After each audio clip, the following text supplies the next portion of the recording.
How you want me to start? Air Race Fans, Total Control 871, and we have just been pulled over, this time by a motorcycle police officer from Egg Harbor Township, I take it.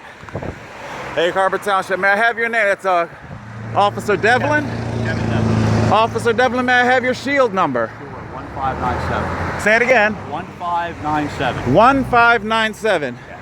All right, Officer Devlin, the reason for your pulling me over today, sir? It's the usual one. We're getting complaints when you're operating your bicycle. You travel portion of the lane down by ShopRite.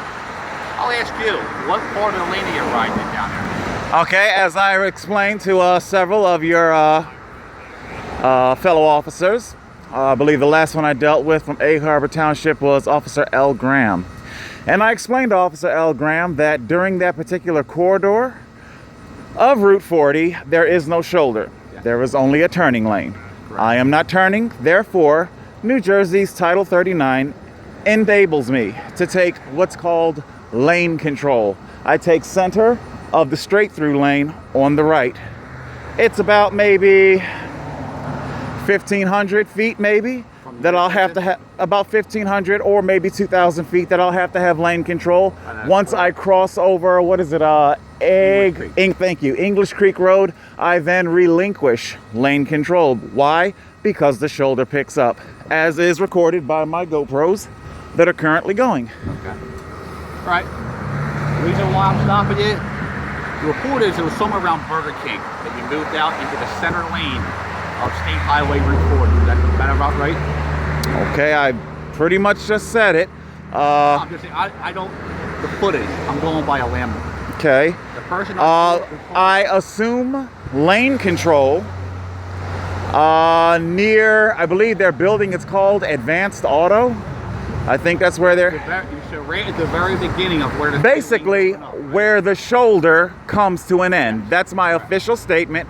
Where the shoulder comes to an end, that is where I have to take lane control. Okay. Now, you can't do that. It's against the law. Unfortunately not. It is indeed. It is called New Jersey Title 39. What statute exactly? New Jersey Title 39. Title 39 is a big book. I know. Every chance I can get to get educated, I get it. Listen, I don't know everything. No one knows everything. But I'm willing to have you help me out and tell me the statute of what it is, the exact statute number. 39 colon what? Yeah, I know. I suppose I probably should memorize the whole thing, but I think you should. But it does say there that you are indeed allowed to take lane control. You don't know which one it is?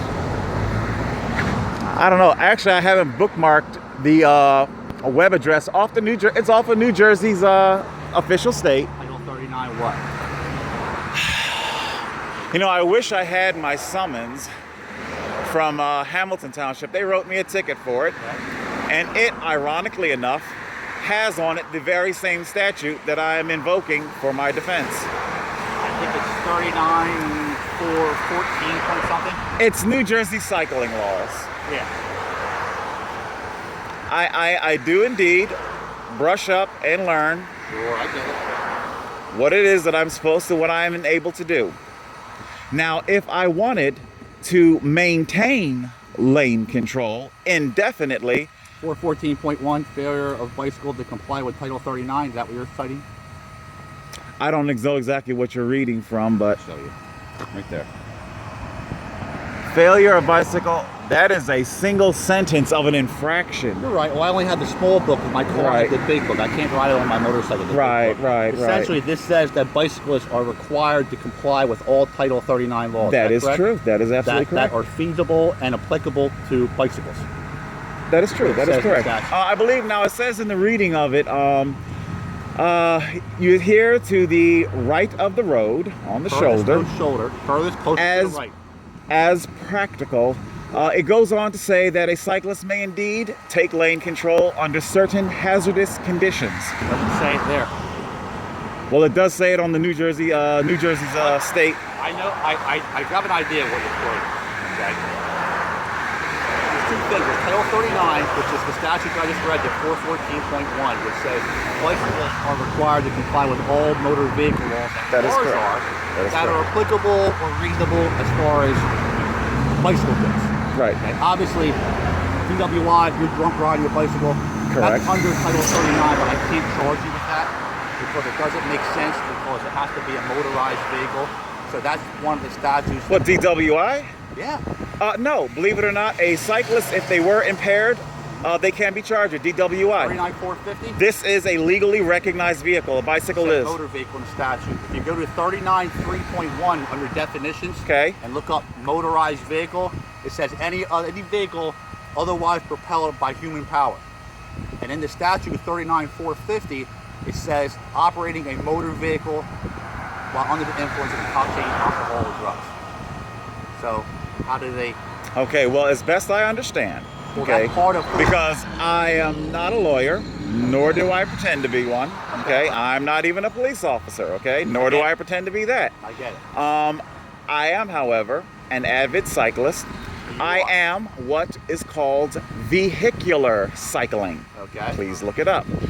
Vehicular cyclists, because a bicycle is a legally recognized vehicle. On a motor vehicle. Oh, that is correct. It is not a motor vehicle, but it is a legally recognized vehicle that is entitled to all of the rights and responsibilities of the road. That are applicable to non-motor vehicles. You can't, all the Title 39 for motor vehicles, they can't commingle with bicycles on every statute. It's impossible because this is powered by you and cars are powered by engines. Otherwise, leg power. Okay? Correct.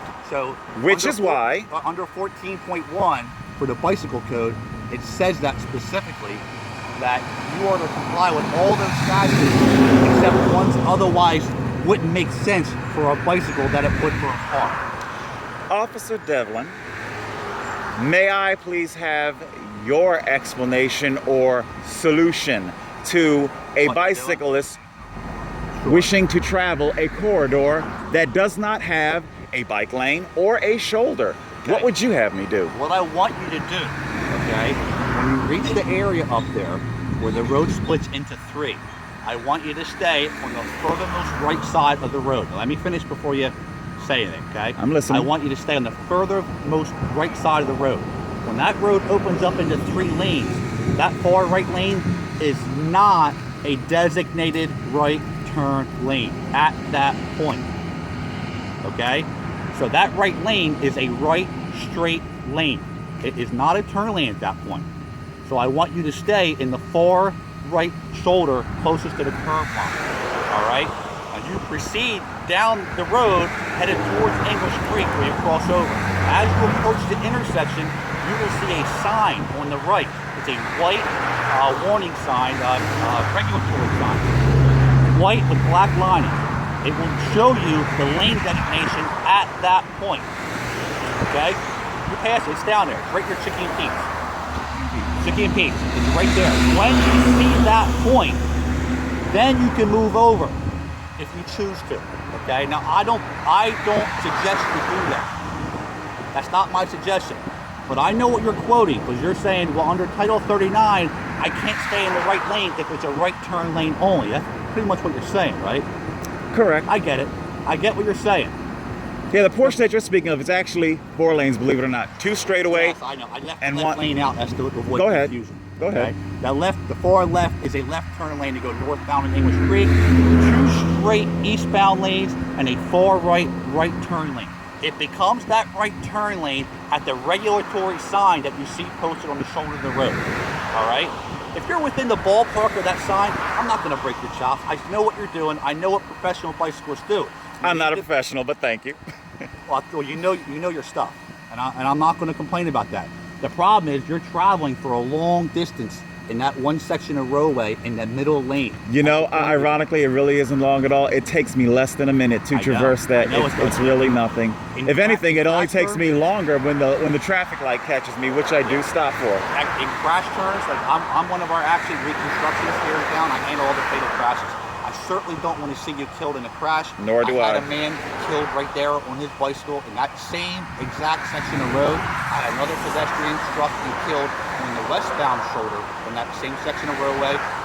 6 months ago, I had another pedestrian struck and killed at JoJo's on the roadway right there.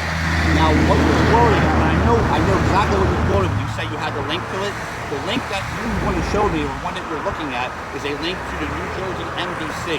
And the MDC has different booklets that cover different various forms of roadway operation or users. They have one for bicycles, they have ones for motorcycles, cars, and trucks. And then you would click on it and it gives you a big long manual on how to operate your particular vehicle on the highways. How you doing today, officer? May I have? I know, right? Okay, we have officer. Your name and shield number, please. Officer Robert Moran, badge number 140. 140. Thank you, sir. It was actually 15140. Up 15140. All right. I tell you what. Now I'm going to